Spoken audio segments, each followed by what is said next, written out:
स्वागत करते हैं दोस्तों। आप F1 के लिए जज्बा सुन रहे हैं और आज हम जैमी अल्गेरसवारी के साथ हैं, जो कभी भी फॉर्मूला 1 में कदम रखने वाले सबसे युवा ड्राइवर थे और उनकी गति की सुरीला संगीत। वास्तव में जैमी का करियर एक डीजे के टर्नटेबल से भी तेजी से घूमा। 2009 में टोरो रोसो के साथ शुरू हुआ। उस समय वह केवल एक किशोर था।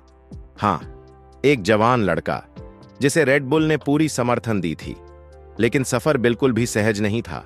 क्या वह था विलियम टर्नर? बिल्कुल नहीं George. Toro Rosso car grid पर सबसे तेज नहीं थी और रेड बुल के जूनियर के रूप में उम्मीदों का भार निश्चित रूप से एक भारी बोझ था। यह एक टूटी हुई वायलिन के साथ एक सिम्फनी रचने के लिए कहा जाने जैसा था, लेकिन बावजूद इसके उसने कुछ मीठे स्वरों को छू लिया। क्या वह नहीं करता था? वास्तव में उनकी प्रदर्शन क्षमता वर्षों के साथ सुधारी गई, जो दिखाता है कि कठिन परिस्थितियों के तहत भी प्रतिभा चमक सकती है। लेकिन फिर 2012 में संगीत रुक गया। रेड बुल ने उसे बदल दिया और हमारे युवा मास्टरों ने खुद को एक स्टेज के बिना पाया। बेशक यह एक कठिन झटका था, लेकिन जैसे ही एक दरवाजा बंद हुआ, दूसरा खुल गया। अल्गेरसवारी ने इंजनों की गर्जन को संगीत के ताल पर बदल दिया।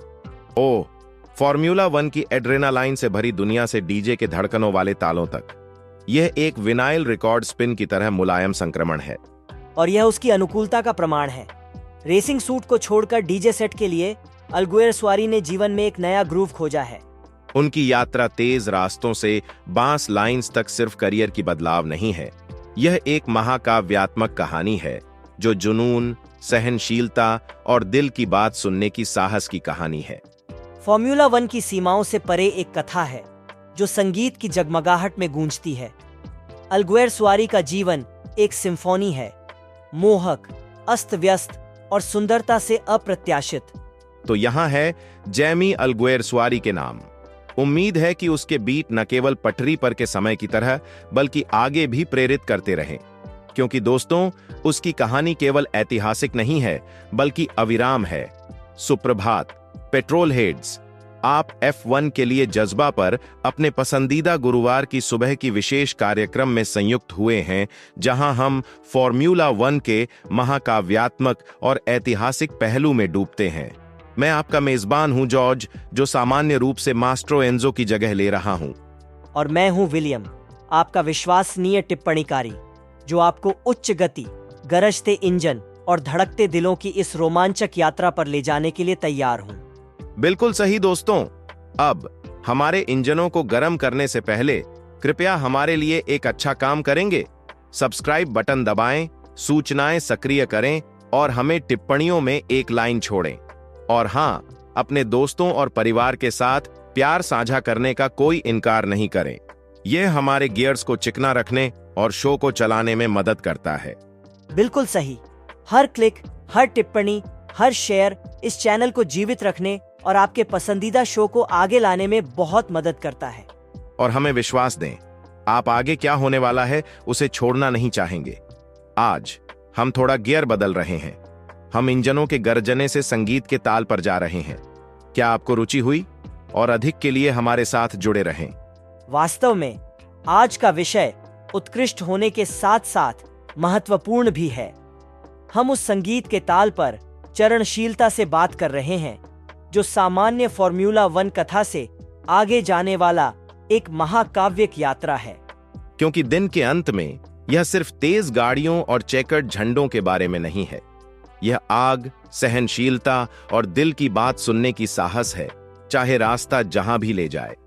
तो लोगों, अपनी सीट बेल्ट बंध लो, हमें बहुत रोमांचक यात्रा के लिए तैयार रहना होगा। पूरी गति के साथ दोस्तों, चलो इस शो को रोड पर ले चलते हैं।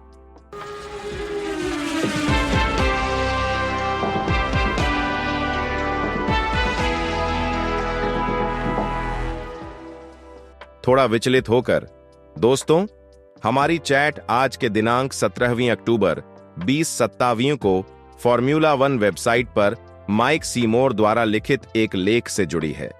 क्या आप इसे जानते हैं? वास्तव में हाँ, मुझे पता है। ये जानकारी का एक शानदार स्रोत है जो रेसिंग समुदाय में मान्यता प्राप्त करता है, लेकिन सदैव सत्यापन करना महत्वपूर्ण होता है ना। और अधिक सहमत होना मुश्किल है। तो हमारे स्रोतों की जांच की गई है और उन्हें तैयार किया गया है, तो क्या हम वापस ट्रैक पर आते हैं?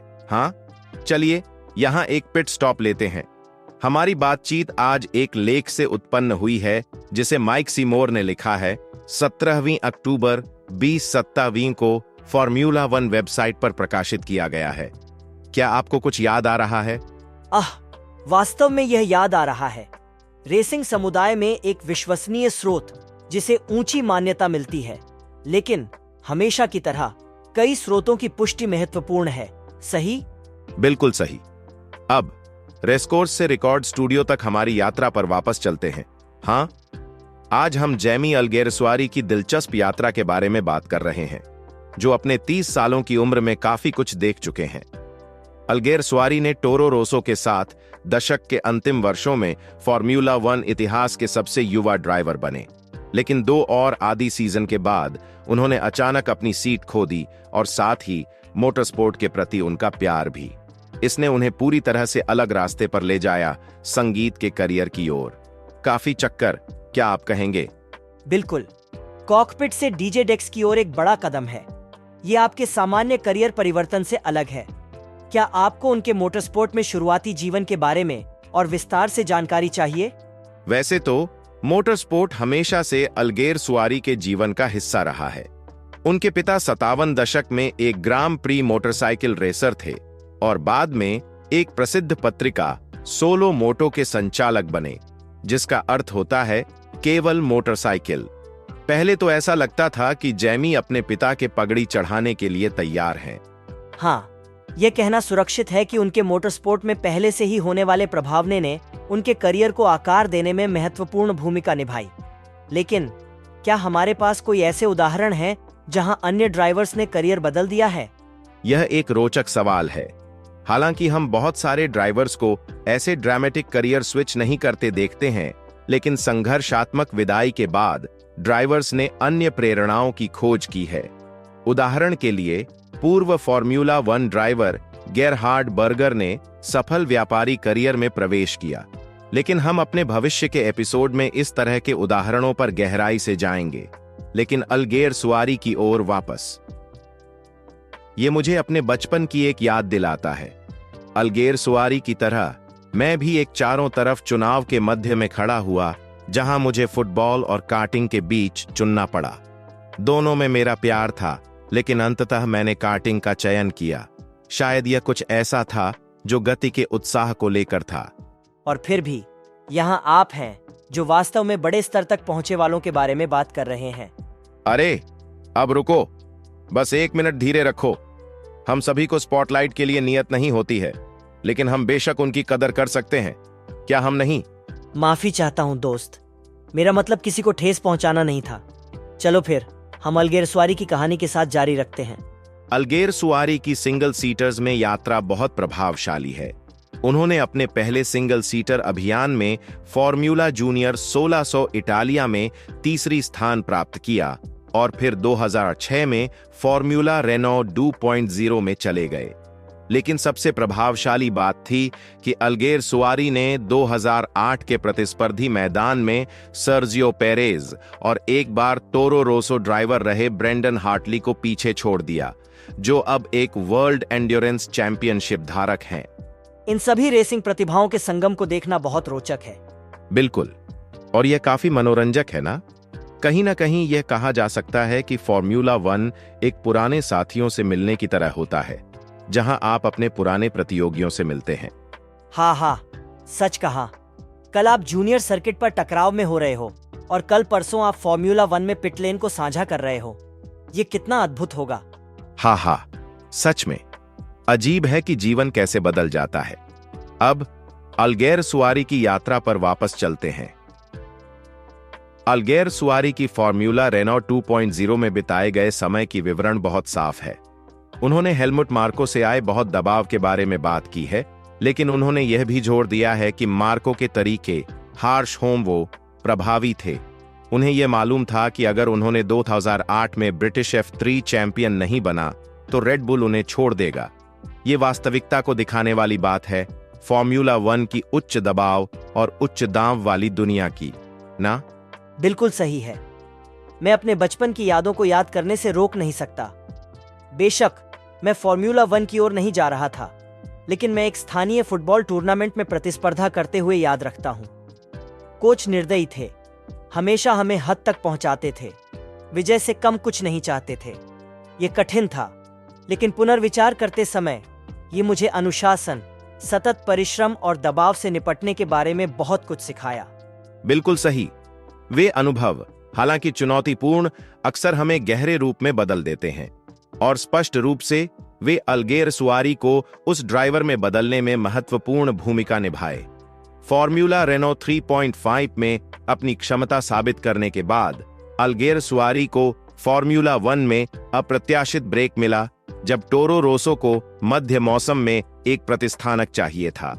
वह केवल 19 वर्ष और 125 दिन के थे, जिससे उन्हें खेल के इतिहास में सबसे छोटे ड्राइवरों में से एक बनाता है।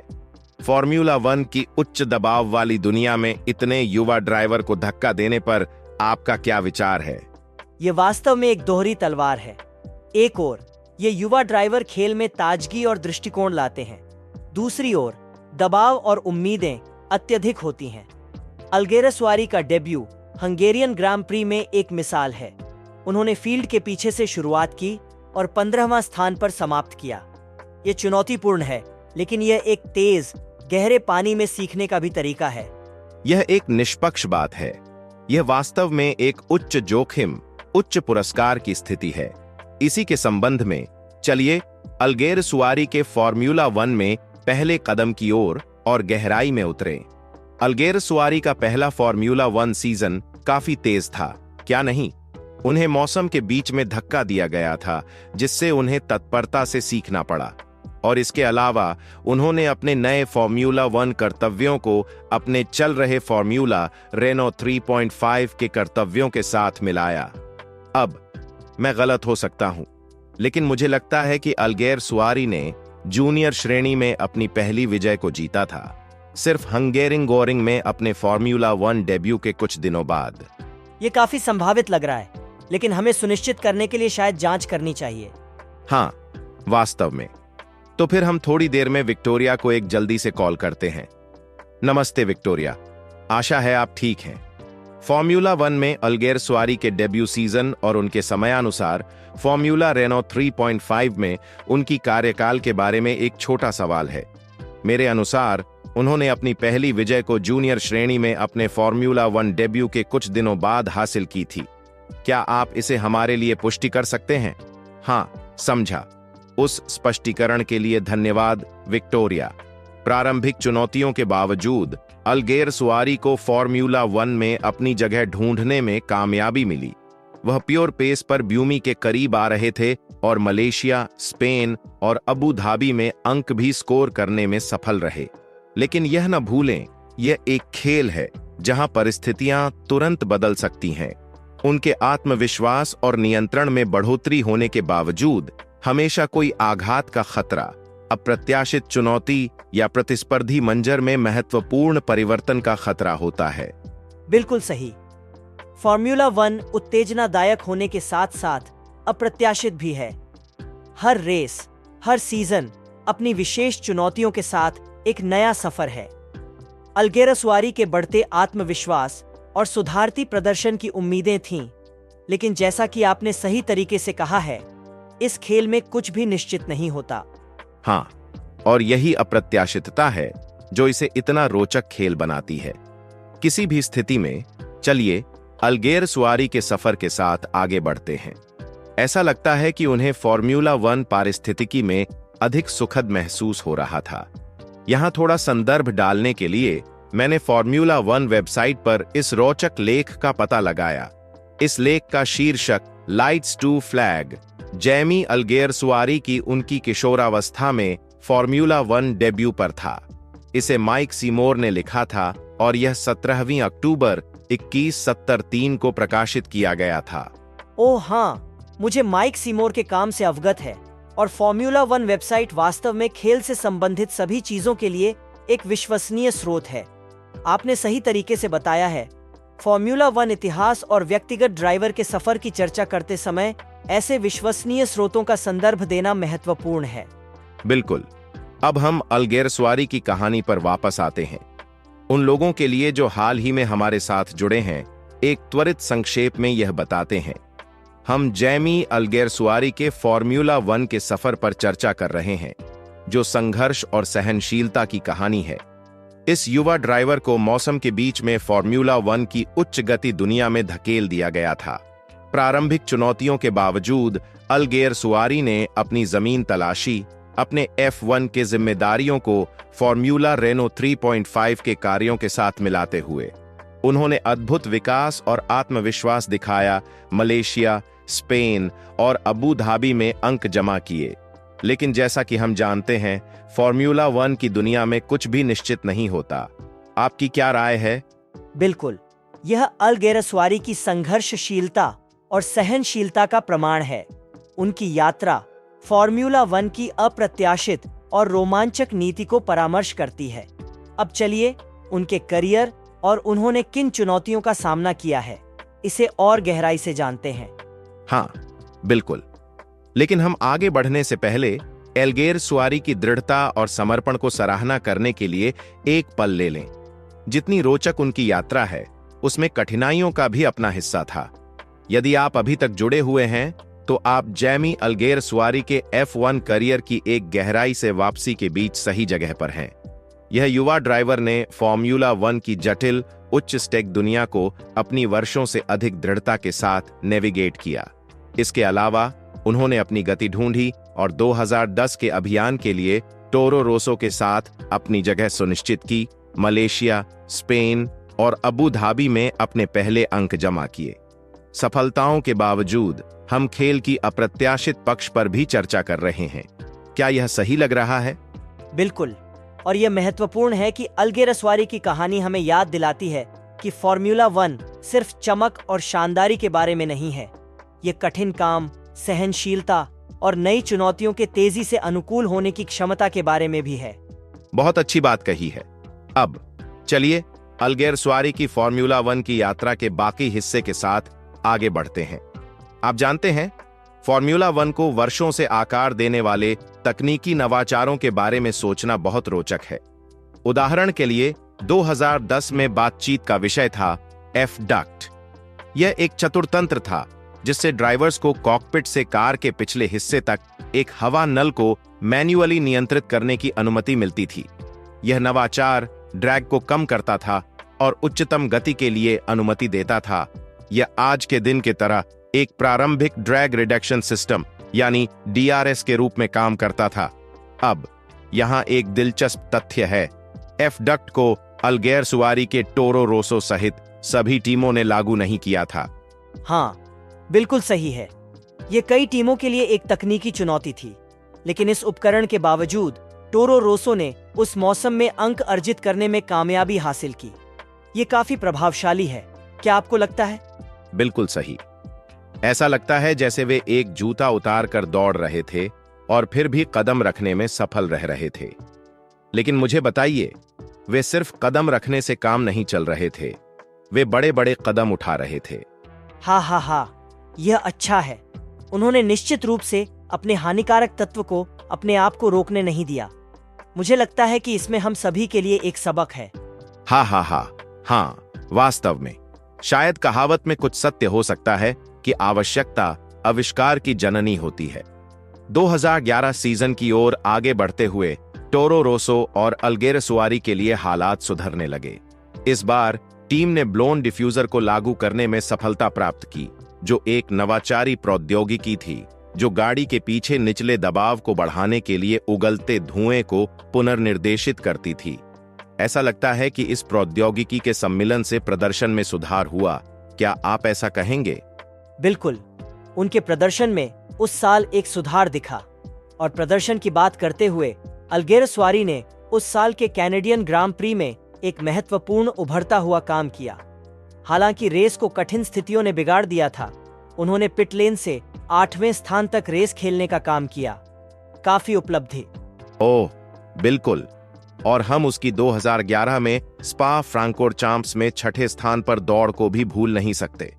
उन्होंने इटली और दक्षिण कोरिया में भी 7वें स्थान को हासिल किया, जिससे उन्होंने अभियान के लिए कुल 26 अंक जमा किए।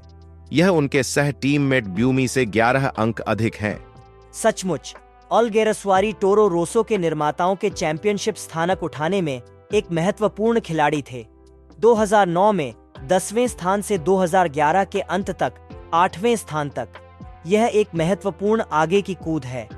थोड़ा रुकिए, क्या आपने कहा कि उन्होंने इटली और दक्षिण कोरिया में 7वें स्थान और स्पा फ्रांकोरचाम्प्स में 6ठे स्थान पर समाप्त किया?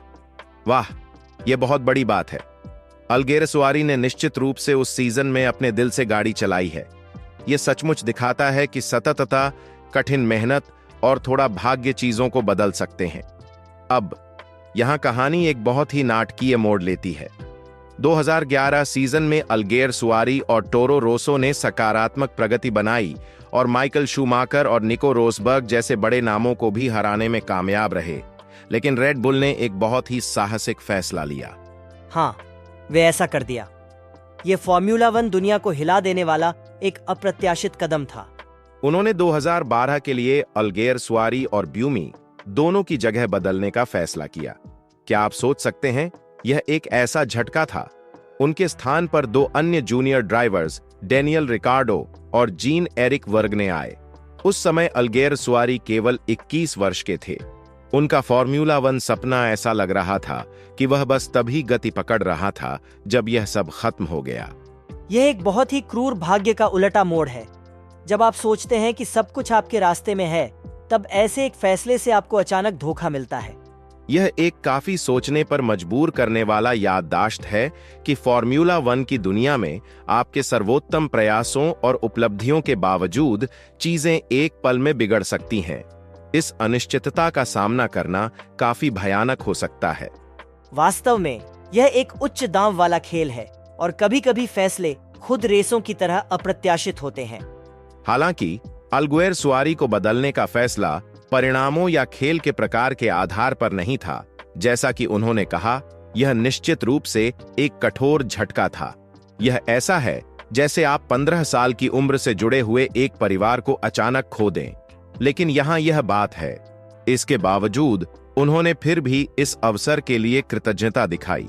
उन्होंने स्वीकार किया कि टोरो रोसो और रेड बुल ने उन्हें दी गई मौका फॉर्मूला 1 ड्राइवर बनने और इस आश्चर्यजनक साहसिक यात्रा का अनुभव करने का मौका।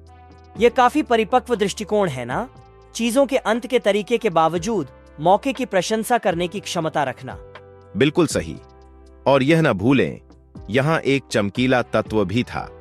अलगेरसवारी किसी भी एक रेड बुल और टोरो रोसो के प्रतियोगी के साथ एक संभावित स्विच के बारे में चर्चा में थे। वे 2012 में लोटस के काले और स्वर्ण रंगों में विश्व चैंपियन किमी रायक्कोनेन के साथ खड़े हो सकते थे। अब वह कुछ देखने योग्य होता।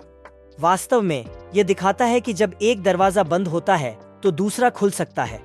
आप कभी नहीं जानते कि आगे कौन सी मौके छिपी हैं। लोटस की पेशकश बेशक आकर्षक थी। किमी के साथ टीममेट होना यह एक विशाल मौका होता, लेकिन अलगेरसवारी ने अपनी यकीन बनाए रखी कि वह टोरो रोसो में अच्छा काम कर रहा था और उम्मीद थी कि निकट भविष्य में वह एक रेड बुल रेसिंग ड्राइवर बनेंगे। कभी-कभी वफादारी एक दोहरी काटने वाली तलवार हो सकती है ना? आप उस टीम के प्रति वफादार रहना चाहते हैं जिसके साथ आप बढ़ गए हैं, लेकिन उसी समय आपके दरवाजे पर मौके भी हो सकते हैं। बिल्कुल सही। अलगेरसवारी ने जो निराशा का अनुभव किया होगा वह बहुत अधिक होगी। क्या आप कल्पना करें, अपनी पूरी जिंदगी में कई ड्राइवर्स को हराया हो, लोटस के साथ एक करार पर हस्ताक्षर किया हो और फिर अचानक खुद को फॉर्मूला 1 से बाहर पाते हैं। यह एक चौंकाने वाली घटना है। यह निश्चित रूप से एक कठिन चीज है। जैसा कि मेरे पुराने चाचा कहते थे, जीवन एक फॉर्मूला 1 रेस की तरह है। आप कभी नहीं जानते कि एक अचानक पिट स्टॉप सब कुछ बदल सकता है। यह बहुत ही उचित कहावत है, खासकर अलगेरसवारी के करियर के घुमावदार मोड़ों को ध्यान में रखते हुए। लेकिन याद रखें, हमेशा एक आशा की किरण होती है। सभी उथल पुथल के बीच उन्हें पिरेली के पॉल हेम्ब्री से एक कॉल मिली। अब यह कुछ है जिसे इस रोमांचकारी कहानी के अगले हिस्से में देखने की उम्मीद है। अल्गुएर सुआरी को वाकई में कार में वापस लौटने का मौका मिला, लेकिन उन्हें उम्मीद के तरीके से नहीं। उन्होंने पिरेली के लिए टायर परीक्षण किया, जिसने उन्हें ट्रैक पर वापसी के लिए बहुत जरूरी समय प्रदान किया। हालांकि जब अन्य टीमें उन्हें बुलाने आईं, वे पैसे मांग रही थीं, जो आखिरकार उन्हें फॉर्मूला 1 में वापसी करने से रोक दिया। यह बस दिखाता है कि फॉर्मूला 1 के लिए मार्ग सिर्फ कौशल और जुनून के बारे में नहीं होता है। इसमें एक आर्थिक पहलू होती है जिसे बहुत से लोग अनदेखा करते हैं। बिल्कुल सही। और यह कई प्रतिभाशाली ड्राइवर्स के लिए एक दुखद वास्तविकता है। अल्गुएर सुआरी के मामले में तो उनकी मोटरस्पोर्ट यात्रा वहीं नहीं रुकी। उन्होंने फॉर्मूला ई और जीटी रेसिंग में अपनी जगह ढूंढने का प्रयास किया, लेकिन वह वहीं महसूस नहीं हुआ। यह एक वक्र टकिया को गोल छेद में बांधने की कोशिश करने की तरह है। कभी कभी अपनी सबसे अच्छी कोशिशों के बावजूद चीजें बस काम नहीं करती हैं। क्या वाकई अल्गुएर सुआरी उस खेल से प्यार गए जिसके प्रति वह पहले इतना उत्साहित थे? यह कुछ ऐसा है जिसके बारे में आप बहुत कम सुनते हैं। उन्हें मजा करने के लिए रेस करने की उम्मीद थी, लेकिन फॉर्मूला 1 के बाद वह इसे आनंददायक नहीं मिला। मुझे यकीन नहीं हो रहा है। उन्हें ऐसा लगा कि उन्हें फॉर्मूला 1 में ही होना चाहिए था। यह प्यार की बात है ना। एक बार जब यह चला जाता है तो फिर वह ज्वाला फिर से ढूंढना मुश्किल हो जाता है। और जब कुछ ऐसा होता है जिसे आप इतना प्यार करते हैं और वह आपको पहले जैसा आनंद नहीं देता है, तो यह एक कठिन वास्तविकता होती है जिसका सामना करना पड़ता है। F1 के लिए जज्बा में नए सुनने वालों के लिए हमने हाल ही में अल्गुएर सुआरी की रोमांचक यात्रा पर खोज की है।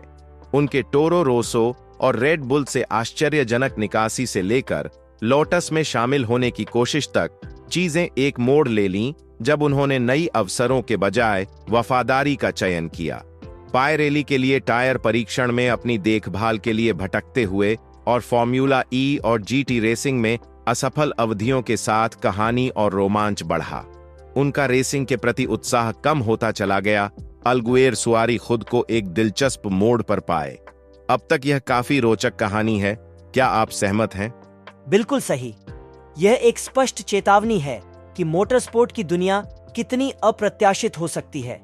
एक मिनट आप दुनिया के शीर्ष पर हो और अगले मिनट आप खुद को निर्णयों और भावनाओं के जटिल मेज पर नेविगेट करते हुए पाते हैं। सच है, यह उच्च और निम्नों का एक रोलर कोस्टर सफर है। लेकिन यह न भूलें, अल्गुएर सुआरी एक प्रतिभाशाली युवा थे। उनमें कौशल, जुनून और प्यार था। बस यह दुख है कि यह उनकी उम्मीदों के अनुसार नहीं हुआ। वास्तव में, लेकिन जैसा कि पुरानी कहावत कहती है, यही है मोटरस्पोर्ट ना, घुमावदार और मोड़दार है। चलिए आगे बढ़ते हैं। तो अल्गुएर सुआरी ने एक विश्वास का कदम उठाया और उपचार के माध्यम से मदद ढूंढी। दिलचस्प है कि जब वह मोटरस्पोर्ट के बारे में बात करते थे तो वह निराशाजनक थे, लेकिन जब बात संगीत पर आई तो उनका जुनून जगमगाया। स्पष्ट था कि उनके पास पर्दे के पीछे एक और प्यार था जो इंतजार कर रहा था। थोड़ा इंतजार करें, मैं एक थोड़ा भोली भाली सवाल पूछने जा रहा हूं। क्या बहुत सारे ड्राइवर्स के पास रेसिंग के बाहर दूसरी प्रेम या शौक होते हैं? हे, मैं कभी नहीं सोचा था कि तुमसे ऐसा सवाल सुनूंगा। यह तो वैसा है जैसे कि फुटबॉलरों से पूछा जाए कि क्या उन्हें पिंग पोंग का अच्छा खेल पसंद है। लेकिन चलो, मुझे मजाक करो, तुम ये क्यों पूछ रहे हो? बस हमारे सुनने वाले लोगों के बारे में सोच रहा था जो अभी तक फॉर्मूला 1 के बारे में इतने ज्ञानी नहीं हैं। ये अच्छा है कि इन ड्राइवर्स के पास कॉकपिट के बाहर भी जीवन होता है ना? ठीक है, मान लिया। लेकिन चलो, हम अपने श्रोताओं को उन रेसर्स की कहानियों से उबाऊ न करें जो अपने बोनसाई पेड़ों को पानी देते हैं या मोजे बुनते हैं। वे चैनल बदल सकते हैं। तुम्हें हैरानी होगी, ये वास्तव में इन ड्राइवर्स को एक अधिक मानवीय स्पर्श देता है जो अक्सर किसी प्रकार से अद्भुत माने जाते हैं। तो हाँ, ये थोड़ा सा स्पष्ट लग सकता है, लेकिन यह फिर भी काफी दिलचस्प होता है। ठीक कहा। ठीक है, तो अब चलिए आगे बढ़ते हैं और देखते हैं कि कैसे अल्गुएर सुआरी ने अपनी प्रेम को संगीत में रूपांतरित किया। वह पहले से ही रेसिंग के दौरान संगीत निर्माण कर रहे थे, लेकिन फॉर्मूला 1 से बाहर निकलने से उन्हें अपने कला में वास्तव में खो जाने का समय मिला। और इसी तरह डीजे स्क्वायर का जन्म हुआ, और वह तब से ही यूरोप के सभी डांस फ्लोर्स को चमका रहे हैं। रेस ट्रैक से काफी बदलते हुए नहीं कहेंगे आप? अल्गुएर सुआरी ने इसे खूबसूरती से व्यक्त किया। उन्होंने संगीत उद्योग को एक और रेसिंग करियर के साथ तुलना की। जैसा कि रेसिंग में स्टूडियो में बहुत समय निवेश करना चाहिए, उद्योग को समझना चाहिए और अपना करियर बनाना होता है, और उन्होंने वास्तव में ऐसा किया। उन्होंने छोटे लेबलों पर रिकॉर्ड रिलीज की शुरुआत की और एक अवधि के बाद उन्होंने अपना खुद का लेबल एनिम्स शुरू किया। रेसिंग से काफी अलग है, लेकिन ऐसा लगता है कि उन्होंने अपनी राह ढूंढ ली है। और यहाँ और भी है। उन्होंने एक और कलाकार के साथ पोल पोजीशन नामक एक परियोजना शुरू की है। अब क्या यह उनके रेसिंग के गुजरे हुए दिनों का एक चालाक इशारा नहीं है? हाँ, यह तो अच्छा है, लेकिन चलो अनुमान न लगाएं। यह सिर्फ एक संयोग हो सकता है। अरे यार, क्या एक पूर्व फॉर्मूला 1 ड्राइवर का पोल पोजीशन नामक परियोजना में शामिल होना सिर्फ कोई संयोग हो सकता है? मुझे लगता नहीं।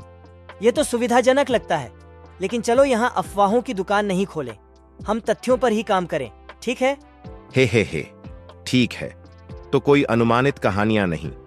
चलो इसे समाप्त करें। अल्गुएर सुआरी ने स्वीकार किया है कि संगीत उद्योग में नाम बनाना एक धीमी प्रक्रिया है। वहां बहुत सारी प्रतिस्पर्धा है, अनुभवी लोग हैं और अच्छी संगीत की अधिकता है, लेकिन उन्हें यात्रा का आनंद है और यही महत्वपूर्ण है। सही है ना? बिल्कुल सही। अंततः यह सब आपकी पासियों का पालन करने के बारे में है, चाहे वह आपको कहीं भी ले जाए। तो फॉर्मूला 1 के रेस ट्रैक पर घमासान यात्रा के बाद अल्गुएर सुआरी ने संगीत उद्योग की धुन और बेस में अपना ताल मिला लिया है। यह काफी बदलाव है, नहीं? वास्तव में यह एक प्रेरणादायक यात्रा है। फॉर्मूला 1 ट्रैक के उच्च गति घूमते हुए संगीत स्टूडियो की धड़कनें तक। और सबसे अच्छा हिस्सा यह है कि उन्हें लगता है कि चीजें कैसे चल रही हैं। उन्हें वास्तव में खुशी है। बिल्कुल सही। क्या आप कल सुबह जागते ही कुछ ऐसा करने की कल्पना कर सकते हैं जिसमें आप वास्तव में प्रेम करते हैं? यह एक अद्भुत अनुभव होगा, मुझे यकीन है। इसके अलावा अनेक परियोजनाओं और उज्जवल भविष्य के उत्साह की बात तो छोड़ ही दें। और यही जीवन की सार है, नहीं है ना? अपने प्रेम को खोजना और निरंतर पीछा करना। यहाँ मंजिल के बारे में नहीं, बल्कि उस यात्रा के बारे में है जो आपको वहां ले जाती है। अल्गुएर सुआरी की कहानी उसी का प्रमाण है। बहुत अच्छी बात कही है दोस्त। और इसके साथ ही हमारे विशेष एपिसोड के अंत के पास पहुंच रहे हैं, लेकिन बने रहें। हमें समाप्त करने से पहले कुछ और बातें हैं। तो लोगों, कहीं नहीं जाइए। आज F1 के लिए जज्बा में सुनने के लिए धन्यवाद। हमने अल्गुएर सुआरी के जीवन और करियर की खोज करते हुए एक शानदार यात्रा की है। उनके फॉर्मूला 1 में उच्च और निम्न समय और उनके संगीत करियर में अद्भुत परिवर्तन की। यदि आपने इस एपिसोड का आनंद उतना ही लिया है जितना हमने किया है, तो सदस्यता लें और उन सूचनाओं को चालू करें ताकि आप कोई भी भविष्य के एपिसोड न छुएं। हमारे पॉडकास्ट को अपने दोस्तों और परिवार के साथ साझा करना हमारे लिए विश्वास का मतलब होगा। आपका समर्थन हमें आप सभी के लिए और बेहतर सामग्री बनाने में मदद करता है। और अगर आपके पास कोई विचार है तो शर्माइए नहीं। हम आपकी टिप्पणियों को पढ़ने से बहुत प्यार करते हैं। कौन जानता है, आपके दर्शन हमारे अगले एपिसोड में शामिल हो सकते हैं। हे और हाँ, आप होराइजन पर कुछ रोमांचक चीजों के लिए आंखें खोलें। एंजो को शाउट आउट। मुझे यकीन है कि आपको यह एपिसोड पसंद आएगा।